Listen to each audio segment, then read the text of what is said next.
Sa Bacolod City naman mga kapuso, lalaking inapahayag sa kapulisan nga hangkilan nga kawatan. Patay sang gintiro sang riding and tandem suspects sa bahin sa Barangay Banago. Yaring balita nga itong gintutukan.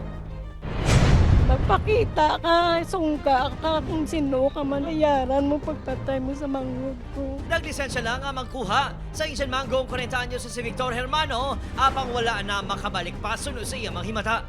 Pasado alas 5 sa hapon, kintiro sang riding and tandem suspect si Hermano sa Barangay Banago, Bacolod City. Nakagong ini sang patal nga pilas sa likod. Nagwas investigasyon sa kapulisan nga involbado sa pila ka insidente sang pagpangawat ang biktima. Isa ini sa mga ginatutukan nga motibo.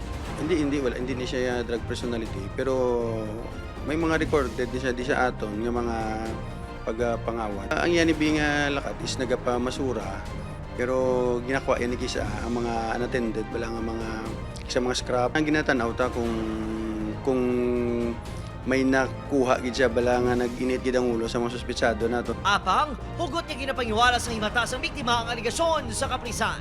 Hindi na siya kawatan niya. Sino nagsiling siya yung kawatan? Nasa amulan na siya gahod na siya. Wala man kuno sang kaaway ang biktima sa ila barangay. Kahod lang na sa pero mawakal na sa sang hindi mo bila ang mga labay-labay bila nga mga presidente tapos ga English speaking na sa mga matagalog sa Betani kung wala nila gintatay gin pwede may presuhon bala. Nagapangita pa sang witness sa kapulisan sa krimen kag CCTV footages agon matumod ang suspect. Upod kay Herald Daika, Adrian Pretos, 1 Western Visayas.